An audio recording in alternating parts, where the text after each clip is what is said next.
In this video, we're going to animate our planets, but first let's texture another sphere for the moon. I'll go to Create, Polygon Primitives, Sphere. I'll right-click, choose Assign New Material, Arnold, AI Standard Surface. Now over in the channel box, I'm going to go to Material Attributes, and I want to first reduce the specular weight to 0, and then I'll go up to Color tab, click on the checkerboard, and import the texture of the moon that we've been provided.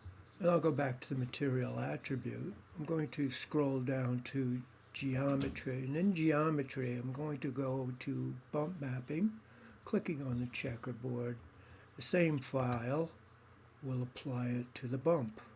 Now we're going to animate these, but first we'll do a quick little intro tour of the timeline itself.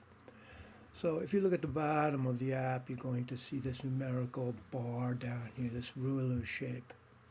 And below that is another little gray bar with numbers on either end that represent what frame length the animation is. If I was to click and drag on those in towards each other, it reduces the frames that are available to me on the timeline. We want to set our timeline for 200 frames, so by default it's usually a lot less. So the first thing I would do is I would click and drag the one on the left all the way to the left till I see frame 1. And if I was to just click inside the timeline now and drag, you can see a little gray kind of a highlight area. Now I know I'm at frame 1. If I was to click and drag and say let go at 40, you'll see that little gray area is there, and you'll also see that in this box at the far right hand side of the actual timeline itself, you're going to see the number of the frames. So there's two ways to confirm we're on the frame we want. If I was to go a little further to the right, you're going to see these little triangular buttons. It looks like an old VCR control. And this is going to allow us to move, navigate frame by frame, start and stop our animation. Now, to get back, we want to make sure we've got frame 1 on the left.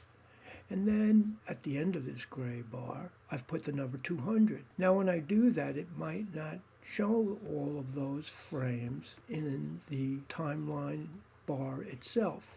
I would have to click on that little tab to the right. And you can see it reflects the number at which it is stopped or hidden, and I'll drag that all the way to the right.